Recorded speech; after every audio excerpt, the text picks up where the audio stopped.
in the city of angels. Dwight with Mike to the torch from his cradle. Jets from Father, spiritual and bright, guiding the vibes, bring wisdom to the night. Telling a story where hearts connect, from LA to Florida with love and respect.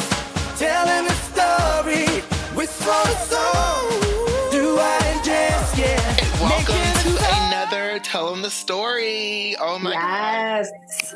Here we go. I'm busting out the Palo Santo. We're getting the sage vibes going. Let's get everything pure. We're super excited. We have a very special guest tonight. Someone that's been here since day one. Our very own producer, Joe. How are you? Welcome to the show. Thank you so much, Dwight. I love that theme song. That was fantastic. And thank you for the intro. It's amazing to be here and be on this side of everything. Hello, everybody. Oh my God. I love Joe. I love you so much. And I'm just so excited to have you here. And we're so grateful. So for everybody, the reason why things look fantastic, why they sound great, why they also have this beautiful cadence with these amazing commercials is all thanks to Joe. So really, this podcast, you are such an intricate part. So to have you here is awesome. So thank you. You do it, Joe. You do it. I appreciate that. Thank you. Seriously, thank and you. this wouldn't be possible without y'all. Y'all's energy is tremendous. So doing my nerdy stuff in the background where I'm comfortable is amazing. I'm glad it's appreciated. And I'm actually kind of nervous, like being on this side of the camera. That's usually you and Jess's forte.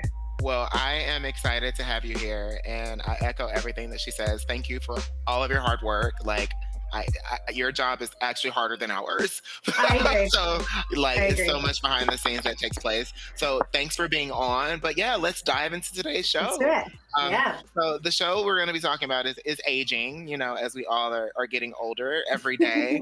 But before we go there, let's just take a walk back down memory lane. So, when I was a kid, do you remember chicken pox when we were kids? That was a thing. Yes. That, yes. You know, you have to get chicken pox parties. Well, you know they have something new now. Have you heard of this? It's called hand, foot, and mouth disease. Wait, no, stop. Hand, foot, and mouth. That's an old school one. Wait, really? How do you know this? I've never heard of hand, foot, and mouth. Yeah, medical field. Yeah, it's like Legionnaires or Hooks disease or diphtheria, measles, mumps, hand, foot, and mouth. Right. So it's a common viral illness that primarily affects children under 5. Okay. It occurs in older kids and sometimes adults. It's caused by a virus by the name, a group of enterovirus. Joe, help me out here. Yeah, that's right. Yeah, but apparently this is this thing that kids are getting nowadays. And parents and adults can get it too. So I have a friend that actually recently had hand, foot, mouth. Crazy. But yeah, so some of the symptoms are fever, sore throat, mouth sores, skin rash, loss of appetite. It's highly contagious, spreads through close contact, respiratory droplets, coughing, and so on. But if you have kids, apparently this is something that goes around. So when I was a kid, I heard of chicken pox. I didn't know there was something called hand, foot, mouth. Let me just state is your friend okay, first off? Are they okay Yes, now? she's fine. Yes, she is. Okay. But she got it from her daughter. And she's like, I'm a grown woman walking around with a rash on my hands. This is crazy. She was like, it's ghetto. Let me just say, because I'm just imagining somebody sending you an emoji that's I have what is it called? Hand, foot, and mouth disease? Hand, foot, mouth disease. Yeah, so just having a hand, a stopping hand emoji, a foot, and then a mouth. I have that. Can you imagine? That's going to be the new thing. Yeah. My thing is could they not come up with hand, a foot, better and mouth is a TikTok dance. Why is it called that? Could we not name it something? I mean, we name everything else. I actually appreciate the name. Can I tell you why? Because I literally just said this to my veterinarian. I'm like, why are all the medications and everything that we have out there? And Joe, you know that we've had a discussion about this. They're so complicated and they're so complex that I am I actually appreciate because I can pronounce hand, foot, and mouth. I might not get it in the right order, but at least I can pronounce it. Joe, you think, a TikTok dance would be great for that. What do you, I mean, that would be like, hand, foot, mouth. there we go. What? Here we go. No, like, oh my God, that's insane. But yeah, these little kids, I love children, but they carry the little germies. I will never forget my nephew was 2 and he fed me a potato chip. I'm not trying to laugh. And I remember my brother-in-law saying, "Whoa, Dwight is brave." And when I tell you, I was sick for 3 weeks after that with this violent flu. Meanwhile, he only had the sniffles. But he knocked me out. I was so sick for weeks.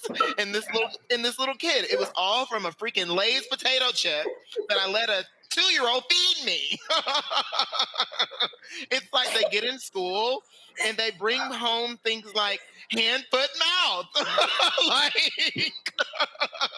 You send them to school perfectly healthy. They come home with the hand, foot, mouth disease. What the heck? It keeps the whole family sick. What about lice? Did you ever have that growing up? Oh my God. Wait, Joe, did you ever have this? Yeah. I never had it because my hair is too thick. There's a lice outbreak in the school, and let's see, it was tomato soup for some kind of illness. You have to take a bath in tomato soup, and then calamine lotion for chicken pox. I'm a Gen Xer, so I was born in '81. So things were a little bit different, a little bit more dangerous. We played with fire and didn't have the internet. And we got sick all the time and broke bones. It's like every other week, one of your friends was having a cast that you'd sign, and then you'd feel left out if you didn't have a cast. Wait, you're 81? That's millennial. You're millennial. Elder millennial. That's the cutoff. I call us the forgotten millennials. Don't do that to me. I'm so close to 81 that you're not going to make me a Gen Xer, but continue. No, I'm not getting recruited, okay? Yeah, they had a special lice brush, and then you go through your hair. Yeah, and so for the guys, it's easy. It's like, hey, Dwight, you were shaving your head today. But for the ladies, then you have all these creams and conditioners and lots of tears. I remember my sister crying and mom going through like Mama Monkey with this real fine, it's like a flea comb for dogs. And that was the 80s. And the thing about lice too, lice it's like the bougiest thing you can get. Why do you think that's because it likes clean hair. Lice, if your hair's dirty, lice doesn't want to fool with you. That's true. They can't penetrate it. If you get lice, it's because you overly wash or shampooed your hair. So really clean people actually got lice. It's lice is if you're not clean, I don't want to be in your head. And that's probably why. I guess I'm a dirty girl. I never got it. Wait, you had lice? No, I never had it because I'm obviously dirty. It's okay. I can't get it because of the curl pattern. And so it was too tight. It won't even be able to latch on. It falls out. But growing up, maybe Jess had too much volume. I think it's because you have a thicker texture hair, Jess. That's probably why.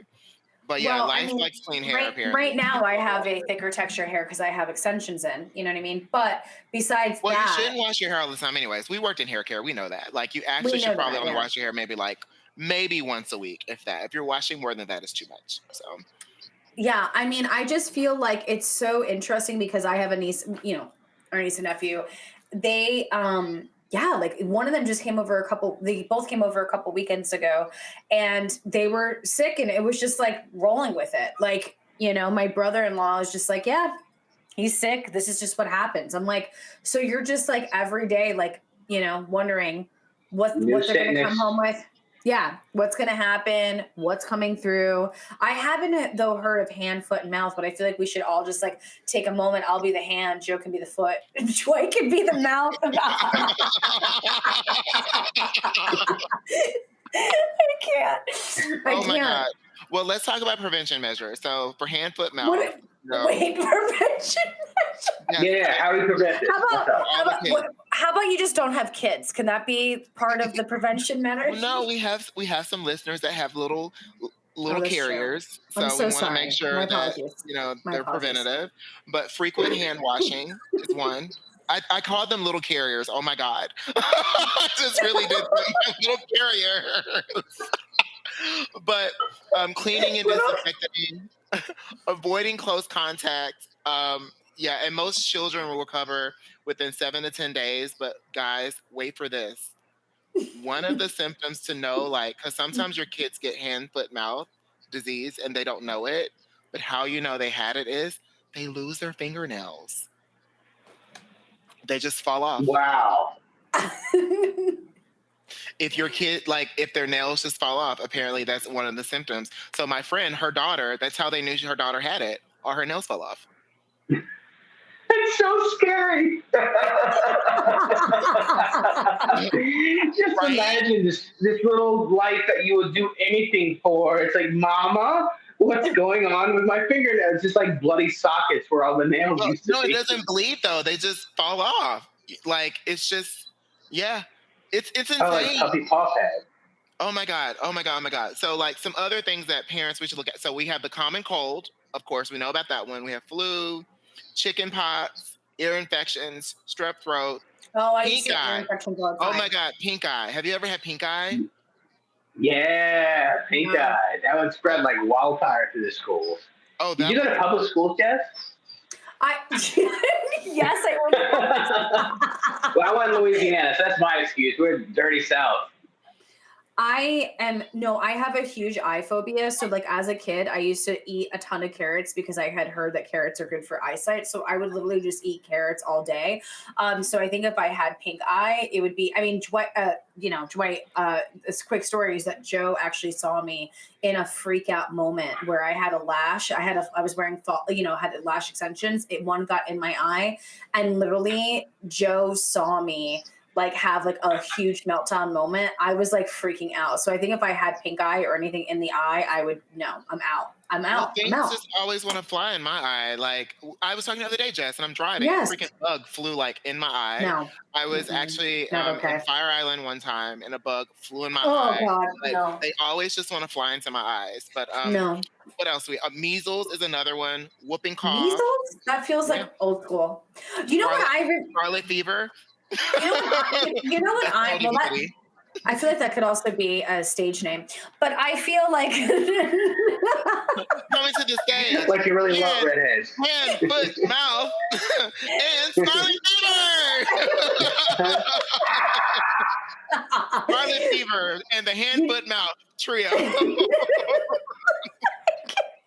You know what I'm really curious about though, and this is like for real, is I really wonder how these kids are going to grow up that really had COVID, went through COVID in school and how is that going to play out in the collective as they get older of like being like, yeah, we had to wear masks and like how that really shaped them, because I'm sure that there's still some kids that are still scared to probably interact with other children, not obviously the hand, foot, and mouth kids, but that they're, you know what I mean? I wonder if that's like still being, obviously it has to be, right? On some type of level. You made them sound like the Parker brothers when you just said the hand, foot, mouth kids, like like they're Matchbox kids. The hand, foot, mouth gang, written by JessBeInspired. No, but what do you think about that, Joe? Like seriously, like about these kids that might like really have a hard time maybe interacting with other kids because they, you're really impressionable at that stage, right? So like that probably has to stick with you. Having a lovely wife that encourages reflecting on the past and childhood and dealing through trauma, and also working as a respiratory therapist in the NICU. To me, it seems like the things that parents worry about will affect their kids either make them stronger and teach them things like lessons, or don't affect them at all. And it's the things that are kind of overlooked that maybe could affect us more negatively into the future. I feel like humans are very resilient. We're eventually going to get to Mars.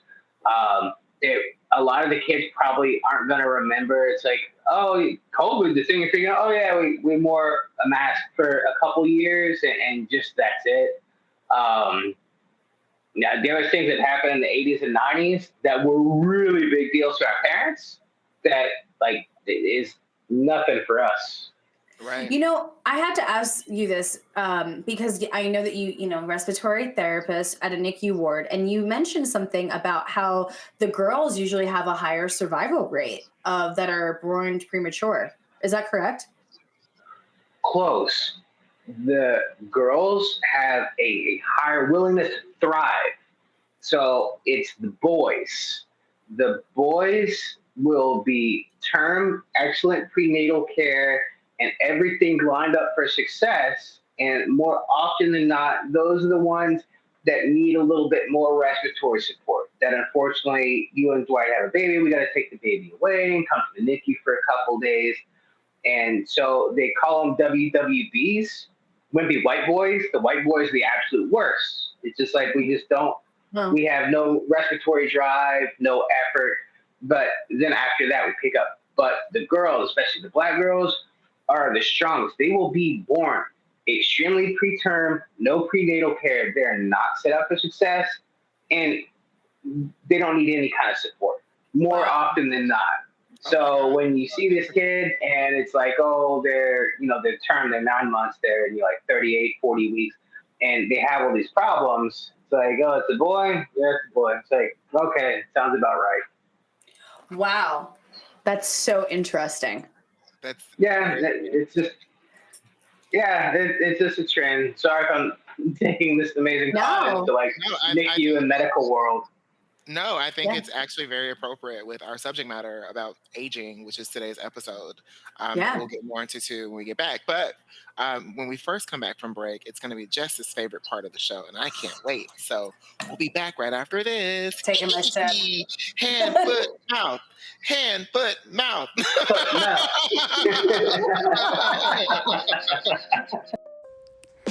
Greetings, Inspired community. It's Jess with Just Be Inspired. If you're looking to bring balance and positivity into your life, I'm here to support you. Through my Reiki sessions and handpicked selected of healing crystals, I will help to guide and align your mind, body, chakras, and spirit. Whether you're new to energy work or have been on this journey of healing for a while, I have the tools to help you feel centered and empowered. Visit JessBeInspired.com or follow me at JessBeInspired, and let's heal together. I can't wait to help you stay inspired. Yes, and definitely follow JS Photo Official. And whoever snagged you must be very lucky. But no, I will say as we come back, so this is the worst part of the show for me, Joe. But Dwight likes to. It's my favorite part of the show. Yes. So, but one thing that we forgot to tell a guest one time is that as we're doing this, wait until Dwight gives all the clues before you guess the story. Okay. All right. Got it. And I love when we have a guest because then I have help. So it's great. Yes. I love it. So today's story is, all right. So the first clue is the protagonist is a small blue train. Okay. Okay. The next clue is the train is tasked with carrying toys and food over a mountain to children on the other side. All right. Larger, stronger engines refuse to help. Despite her small size, she takes on the challenge. Ooh, it's like what we just talked about earlier. The mantra, I think I can, I think I can. All right, next clue. Her determination helps her succeed in bringing the goods to the children. All right. Number 8, or the last clue, is the story is a classic tale of perseverance and optimism. Name that story. You go, Joe. You go. Is it the little engine that could? Yay! You are correct. It is the little engine that could. Yes. That's actually such a perfect segue from what you were talking about, Joe, of like the little engine that could. Yes. Yes. Yes. Yes. Wow. Perfect how we end it. Yeah. You aligned that. You did that purposely. So wait, I know that we're gonna get into today's topic, but I need you to tell the story of why we got into today's topic and what just happened to you recently, Dwight. Yeah. Oh, we're really just throwing me on the bus? Thanks. So recently I went out with an older crowd. No, so I recently went out with some people, some individuals that are, you know, maybe 10 years younger than me or so. And we went to this bar, and I was the only person that wasn't ID'd. Like everyone else got ID'd. And typically, like, I look, most people think I'm a lot younger than I am. And for the first time ever, I felt old. And then what made it worse was they were all like, oh my God, they ID'd you. I mean, they didn't ID you. Like, like they called it out that I didn't get ID'd and they did. And so then you're shining a spotlight on it. Yeah, right. Now it's ratcheting up. Yes. So then, even while inside, like I saw this gentleman. Oh God, I'm saying gentleman. That's like my mom. This guy that I thought was attractive, and then these same, young people. Oh God, I'm saying young people. They were like, "Oh, he's like an older gentleman," and I'm like, "I think he's hot." And they're looking at me like, "Well, of course you would. You're the one that didn't get ID'd at the door." So it just made me realize, like, of course we're always aging. Like, if you're living, you're aging, but I want to chat today, like through that aging process. And Joe, you pointed out earlier that you are a Gen X or borderline millennial. Okay. Because if you're a Gen Xer, it's like pushing me there. I like to call my generation personally like the forgotten millennials, because we have the personality traits often of a Gen Xer, but we're technically millennials, and I'm gonna hold on to those years and say it, because when I think Gen Xer, I think of my older sister, and I enjoy being a millennial. I think it's cool, and some days I even want to be a Gen Zer. I don't know. What am I? I'm 86. What am I? You are a millennial. You're a millennial. Am I really? Yeah. Are you surprised? 100%. Did you thought you was Gen Xer? I don't think I ever resonated with being a millennial. Yeah, you are a millennial. I love that you're like saying that like so just. Yeah. Yeah. Like, you're a millennial. Own it. Totally own it. Well, I gotta just add to this, and I'm curious about because what Joe has to say, but I just felt old as well, because I went to a bachelorette party, a couple months ago, and everybody was 10 years younger than me. All right. I also currently am not drinking alcohol. So just adding that to the mix. Yeah, but I was the DD, the driver, everything in charge, but I walked in to all of them totally having the best time ever and teaching me how to twerk. And I was having a hard time. And then also my back really hurt because I had to drive there. So I'm not only do I feel old, but I feel old in multiple ways. I'm 10 years older. My back hurts. So I can't eat. And also I'm not I can make it work, but and I can twerk, but it just requires a different level of I'm going to get low, and I can't necessarily always guarantee I can get back up that easy. You know what I mean? Oh my God. Yeah. I feel you. My hip hurts when I drive sometimes. Take your wallet out of your pocket. I don't keep my wallet in my pocket. I keep it in a bag. I don't know what to tell you. I'm my hip's hurting now from sitting here doing the show. That resonates with me. Yeah. Where are you at, Joe? Because we talk about this all the time, you and I. Where are you at? Oh God, we're old. On which part? The Gen X versus millennial, or the aging thing? At all of it. Wherever you want to start. Yeah, really. One good thing about aging and the things that turn down, you might get white hair, but for each 30, 35, 40, everything that goes beyond there, I feel like everyone but women especially, it's death to the 30s. As a photographer, I've done so many death to the 30s shoots that it's my life is now over but really it's just taking on this beautiful chapter that the older I get, there are just these things that meant so much to me. Just to give examples, like social approval of the gender I'm attracted to, that were very important. I put prioritize in front of so much stuff.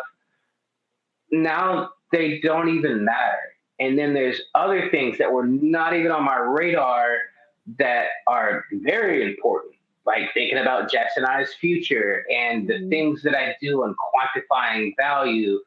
And yeah, Dwight, it still stings a little bit when everyone's getting carded and they're like, card, and they're like, oh, you got white in your beard. Come on through. It's like, I'm left out of this party. But honestly, at least for me, it's a party that I really don't miss. I've dyed my beard before and done the, like, you're in LA, we're near Miami. Like, everyone's just trying to look younger and beautifying, getting Botox and Brotox and lip fillers. Wait, what is Brotox? What is that? It's when bros get Botox. Yeah, it's Brotox. Yeah. Everyone's doing it. Where have you been? Yeah, I like my wrinkles. I like my gray hair, and being comfortable is so much more valuable than anything that I had in my 20s. All right, and I love that you said that. I do love that you said that. And I do want to say this, like, I'm half serious in the sense of, like, was I caught off guard? Absolutely. But let me layer on how old I am, okay? I was the first one to leave the party, okay? Like, I'm complaining about being carded, but totally left them there, went and got myself a meal and came home, not to go to bed, but to eat my meal and watch TV. Also, the same group of young people, I went to an afters with them one night. I was the first one there and the first one to leave. So, like, although I'm like, oh, I got carded, like, my energy probably gives, oh man, you know, I probably walked up to the bar and the guy was like, based on the way he's limping from his hip driving here, clearly I don't need his ID. So it's like, I'm complaining that I got, you know, carded or didn't get carded. But then on the flip side, all of my energy is giving, oh man, like, I'm going to bars, like, oh my God. So me and my friends that are my age were hanging out. And there's this club here in LA called the Motherlode, a gay bar. And I joke and call it like the Shady It's called Pine. the Motherlode? It's called the Motherlode? The Motherlode, yes. And I joke and I'm like, you know, oh gosh, like, older people go there or whatever. So we're leaving one bar, wait for it, because it was too loud. And we're walking and we're like, we're not going there because only old people go there, to go to the Abbey, sitting outside where we're like, the music is low, we can hear each other talk. This is what I'm talking about. And as we said it, I'm like, oh my God, we just left a happening, like, party to come here to sit down and eat cheesecake, because they serve cheesecake, to talk. If that's not the Golden Girls, I don't know what is. Thank you for being my friend. Hell yeah, I'm about that life. What do you say, Jess? I mean, I think that, well, first off, we have a soap in our house that smells like the Golden Girls. And so Joe was like coming out and he's like, I smell like the Golden Girls. And I was like, you do. That did smell like Dorothy. Lance Devereaux. Yep. But I do think that, like, in general, I have a very different opinion, and maybe this is my, like, just whatever coming out, but I feel as if I've gotten older that I'm only looking younger since being on a spiritual journey. So I think that the key to aging is spiritual energy, because no, seriously, people will say to me, oh my God, like, I love your energy. And they don't put an age to it. They really don't, like, cause they're just like, they go off that. So I feel like if I can just keep working that angle, I'll be good. But I will tell you something that's very interesting. I did do Botox, and I have done Botox, and I probably will do it again, right? And when I did do it, it was so funny. I gave a reading, and the person has had readings from me before, but they said to me this: that is the best reading I've ever had. I think that Botox opened up your third eye. And there you have it. And that's why I approve of Botox, because it keeps you open. It keeps your third eye open. I agree. I'm in it with y'all, because Botox is like X-Lax for your third eye. It keeps everything, no constipation. Yeah. But when do you think it's too young to start Botox? That's the question. That I would love to even is it too young to start doing these things? If you can afford it, you should get it. Agreed. Wait, Joe, what happened to all the beautiful talk that you had about aging being so beautiful? Botox is one of the things they perfected. If it makes you feel better and more confident and improves your quality of life, by all means do it, whether it's like a medical pharmaceutical. Botox is good plastic surgery. You can't tell that someone's got it. But right now, with a lot of the tatas and the Brazilian butt lift, it's extremely obvious. And then people walk out the house with their lips looking like they got stung by bees and ate something spicy and all this that's not attractive to you. But Botox, I can't tell. Botox is like changing the oil on your car. You do it to keep it running. You know, it's preventative. Everyone's doing it. Like, you know, but I agree. Like these BBLs and these like, you know, lips, like, and you know what? If you're happy with it, then by all means do it. But some of y'all look weird. Like you look like ants walking around. And I'm convinced that in 60 years, museums are going to have people's body types like there showing like in the 2000s, this is what people thought was cool. And this is what people were doing to their bodies. That's scary. And children are going to be in the museum looking like, mommy, why did this person do this to themselves? Like, I'm convinced that's what's going to happen in the future, personally. But as someone that works in the beauty space, one thing I wish I did do, I wish I had started wearing eye cream earlier because I used to lie and tell people I was using eye cream to make sales. I remember this. I remember you lying and telling people that. I love it. I love eye cream. Never was using it. Now I wish I had. I have the worst dark circles that ever exist. I wear a pound of concealer. I'm wearing it now. But like, I wish I actually had started wearing, you know, eye cream when I was 5. And I didn't. That's my only regret. That's the only regret I have. That's hilarious. You know, it's really interesting because I grew up with a mom being an esthetician. So I constantly was like putting sunblock on when I didn't want to, all these different things. And she also never waxed my eyebrows where they were super thin so they would grow back. And I'm so grateful. But like, that's the thing too. It's like aging is, I mean, I just think that we are always going to be in a recession-proof business if you are in beauty because we're just so focused on that. We're so heightened around that. And I just remember going back into store from COVID and quarantine being like, everything is like opening back up and nobody like is scared to drop some money on some really good skincare or makeup. Yeah, it's true. And on that note, let's take our next break. Yeah. All right. Hope we don't age while we're gone. Are you missing the wit and charm of Sex and the City? Well, get ready for a fresh twist with Just 1 Minute, the micro series on TikTok that's serving up all the drama, love, and laughs you crave. Join me, Dwight Allen O'Neill, as I navigate life, love, and everything in between, 1 minute at a time. It's just like Sex and the City, but quicker, edgier, and made for TikTok. Follow O'Neill Appeal and indulge in the new series everyone's talking about, Just 1 Minute, because who says you need an hour to tell a great story? Okay, so we're back, and I have a question for you guys. So I would love to hear your perspective of the differences of aging, all right, from a woman's perspective and a man. Ooh. However, Jess, I want you to tackle the man. And Joe, I want you to tackle the woman. So like what you've noticed the differences in the aging process and the judgment that comes along with it and expectations. Oh my God, I'm going to let Joe go first. I can't wait to hear this one. Well, we know he doesn't like the tatas. Not the badly produced fake ones where they're super lifted up. The Miami ones, it's out of control. It's not the gummy bears, the new ones, they're out of silicone saline. You can actually get a teardrop shape, and whether it's a personal choice or you had a mastectomy because of whatever, they look natural. It's not out of control. And the BBL, especially when the legs come straight down, it's like a dirty diaper. And I guess people around here feel it's attractive. To me, I'll watch all the girls be like, oh my God, she's so beautiful. I'm like, I would never leave the house. They look insane. But that's just my personal opinion. Let's see. The question was a woman's perspective in aging.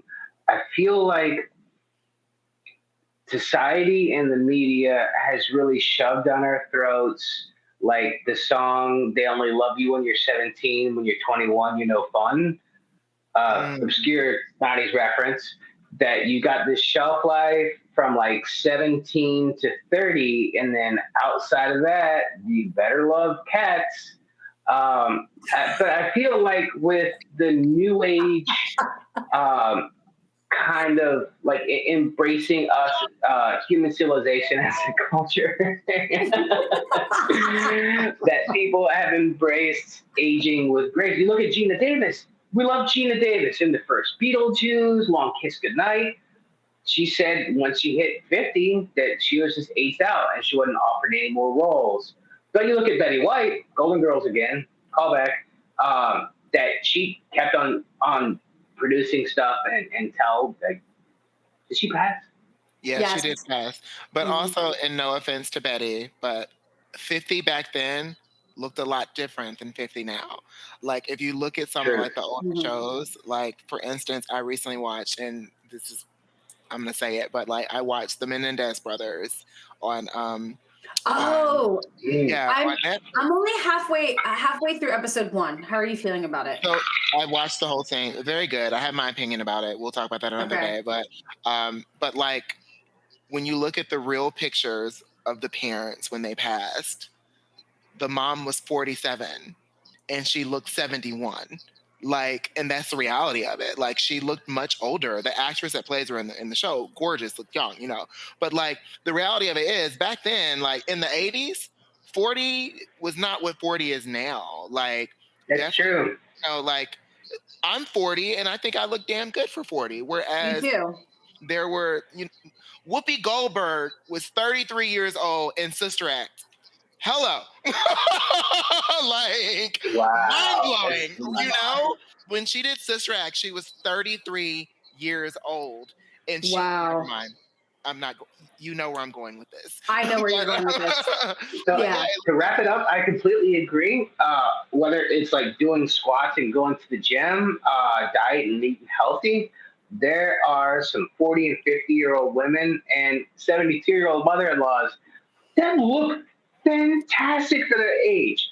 Is it genetics? Maybe so. But is it lifestyle and behavior? Yeah, I agree with Dwight that people would hit 40 in the 80s and all the time before, and they just become an old crone. You let yourself go. It's like you just take care of the kids, you work a 9 to 5, you cook dinner, and you sit in your easy chair.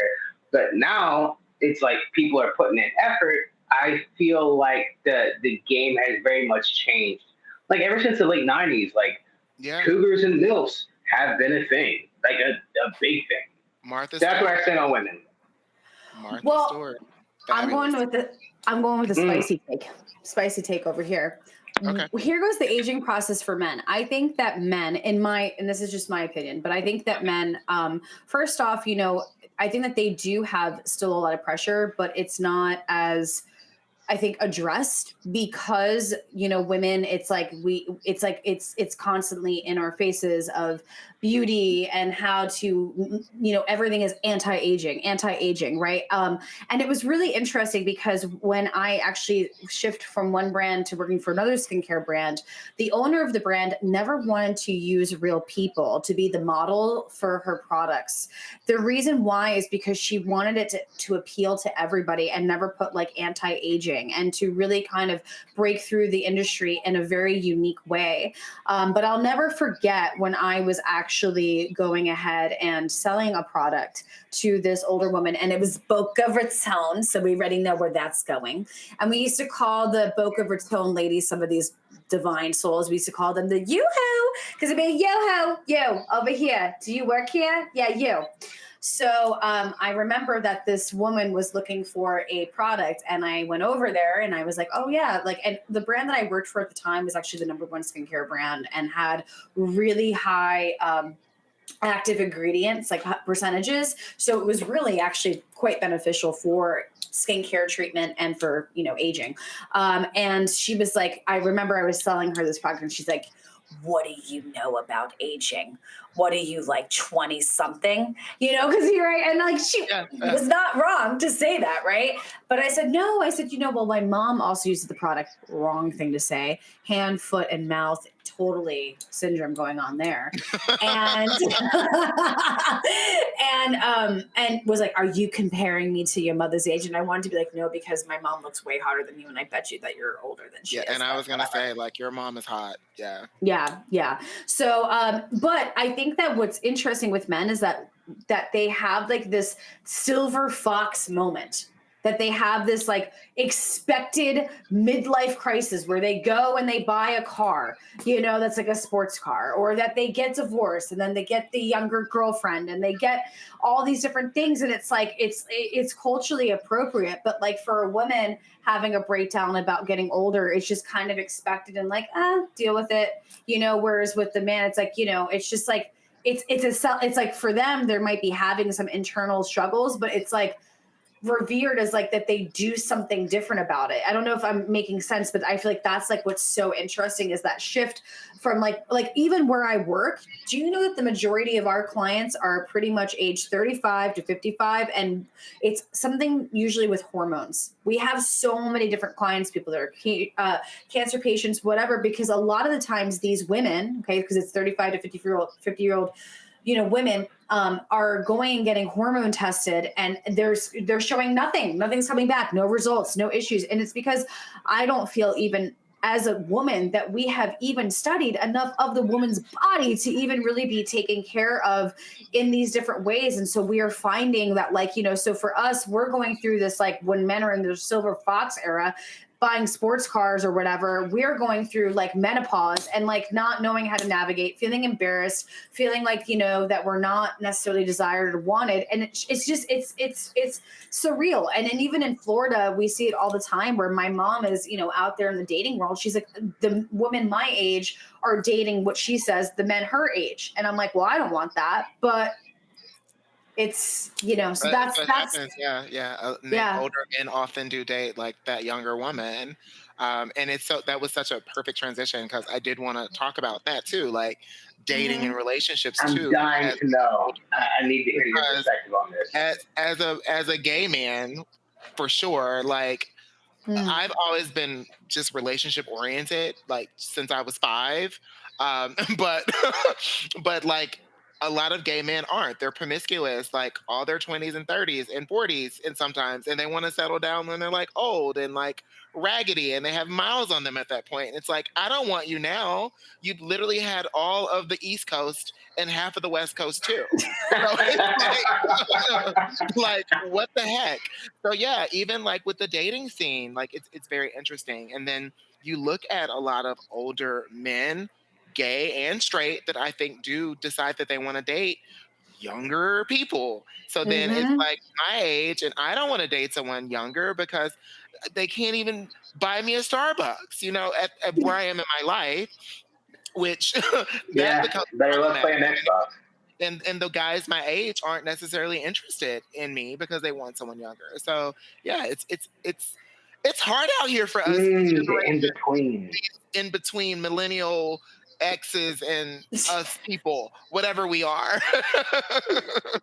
Well, yeah, because also too, you're in this point where it's like you are meeting people who have either been settled down and they don't really want that, or you're, or that they have children and you may, whatever it is. I mean, I remember it being a hard reality call when I had a friend of mine who was really trying to get pregnant that was older. And I said to her, I would be happy if I could help in any way. Like, I really loved this person at the time, eggs, whatever. And she's like, well, how old are you? And I'm like, I'm 33. She's like, that's not even like, you're too old. I was like, what? I'm like, wow, Wow, my eggs aren't good enough for you, huh? Yeah. No, I was like, okay, how about thank you? But no, I guess like my eggs are, but I think about that because I don't have children and I am approaching, closer to 40. And like really, I don't have this biological clock that has ever ticked, you know what I mean? But I guess I was supposed to have it at some point. But yeah, it's so hard because I don't want to date somebody older. I want to go live Also, life. I don't know if it's like this in Florida, but I know in New York, a lot of my single girlfriends that were like, late 30s, early 40s who haven't married yet, their thing was a lot of them had to settle marrying, dating men that had children already, and that's something getting over, or that's gone through a divorce already because it's later in life that they're having the chance to explore dating. And it's just, I'm just learning that as you get older, that you have to really figure out what your non-negotiables are, and some of the other stuff, just let that go. Like the things Yes, that bring the hurt, solutions. This because is like, awesome. oh, I don't want someone that snores. You know what, honey? You might want to get earplugs because he might snore. You never know. Because I think sometimes our lists are very nitpicky and not Mm. necessarily things that really Your list, matter. Shui? Do you think your list is nitpicky? I mean, I heard of this update that's happening around artificial intelligence, so I'm feeling very confident about my future with love. Who knows what's to happen? I manifest by Halloween I'll have a boyfriend. Who knows? But What? Yeah. What do you think about It's that? Yep. beautiful that you're not lowering your standards, you're optimizing your future. You're leveling up.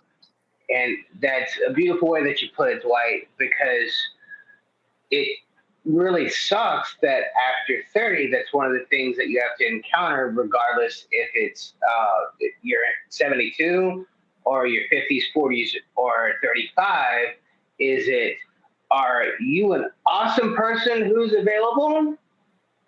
Or are you just what's left over? And these are the tricks that you have up your sleeves in order to deceive people like me to being with you and investing my money, my time, my most precious asset, and to having a future with you. So I really like the way that you put it. Is you have problems in areas you used to not have areas, and your leveling up is where you're placing your value in your time. yeah. And I think there are definitely some things that are non-negotiable. Like, I understand that. Like for me, it's important that I date someone that has a healthy relationship with their mother. There are people out there that don't have healthy relationships with their mom, and I get it. They're probably not for me, and I say that because I've dated people that don't have strong relationships with their mothers, Mm. and I've seen ways they've spoken to me about things. I've seen their energy toward me and my mom's relationship, and not to say they're not a great person. It's just that they're never going to understand the importance of my mom for me, and I need someone that has a similar love for their mom because they're going to respect me a certain way in certain areas. And I've had people upset, like, I can't believe that you feel that way. And I'm like, well, it's true. I've tried to date people that hate their mother. And guess what? They end up hating me too. I don't know if I remind her of them or what, but like, and I just find that it's certain things I'm going to negotiate on, certain things I can't. Yeah. So I can get over the fact that you snore. I can even get over the fact that you like to sleep with the TV on. But like, I can't get over the fact of your values around even how you treat a waiter at a restaurant, because that's showing me Oh. ultimately how you're going to treat me or other people. Or another big one is, I'm not saying you have to give money to every homeless person that comes up to you, but you can treat them like a human. So I Yes. look at things like that when it comes to deciding who Mhm. I'm going to spend my Yeah, energy with. those are some yellow flags. Yeah. Yes, And it exactly. might reveal something bigger. It might reveal something bigger. And I think that oftentimes we put value on the wrong things. We put value on how much money they make. We put value on all the labels they have. We put money on, where they work, where they live. But it's other areas that you should also put value on. Like, there was Mm. this guy I was dating, and every time we would hang out, we would get into an argument. And he thought that shit was the cutest thing ever. And I'm like, I'm at a point in my life where picking a fight with me Mm-mm. that's toxic. And It's a it's waste of time. draining, and I would Mhm. rather spend time eating pizza, watching Emily in Paris, looking at her horrible dating life, than experiencing and creating a real dating life for myself here in LA. Mic dropped. I just had to. No, it was so good. It was so good. I just am curious, really quickly. Just Joe, what's just like a quick non-negotiable for you? Joe's face lit up. There's a bunch. Just one. I don't want to. I don't want to say it because I don't want to be judgmental or anything that might be listening to the podcast. But there's a couple. I've heard some healthy things that people look for is no large amount of financial debt, little or no history of jail time. That includes psychiatric hospitals. For dating a woman, it's loves their father. Has a good familiar structure. They say that, to echo Dwight's point, that genetics loads the gun, but environment pulls the trigger. And so the environment that people grow up with, Dwight just wants a guy that he can connect with that is his partner, where Dwight is not their therapist, he's not their banker. So they've got some issues to work through. And if you notice those things about how they hate their family or hate their mother, whether it's man or woman you're getting with your partner, those can be good clues as to what you're getting into. And at that point, you decide whether you want to be living like you're in your 20s and 30s and you're going to get into something toxic and the sex might be great, but the relationship is kind of doomed to fail. And you really got to take a look at yourself and hold up that mirror and decide, what do you want? And lastly, I'll close with this. I heard recently on a pod that it's two things that cause divorces and breakups the most. And one, obviously, is cheating, and the other one is finances. So, cheating and finances. Yes, don't date a cheater or anyone with a large amount of debt. I would say finances over cheating, though. That's so Capricorn. And I'm only saying that Capricorn, but also like I would need to know the circumstances around the cheating. Is it a one-time thing? Is this a relationship? Were you drunk? Like, was it, the finances? Oh, hell no. Yeah, you owe $100,000. That's not going away. On that note. Yeah. So, oh my God, you were such a great guest. Thank you, Joe. Welcome to come. This was fun. Thank y'all. Our home as much as you want. Yes. Yeah. And kudos to making everything happen behind the scenes and doing it so seemingly well. Yes. Love you. Hand, foot, mouth. Yes. Hand, foot, mouth. Hey, hand, foot, mouth. Oh God, that's terrible. We went from that to dating. There we go. I mean, there we go. There we go. And that's if they how come you on with it. hand, foot, mouth, start asking some questions. Let me call your hand. Get have you been around? Oh my God. Thank you. Yes. Love you all. All right. Bye. Bye, everyone.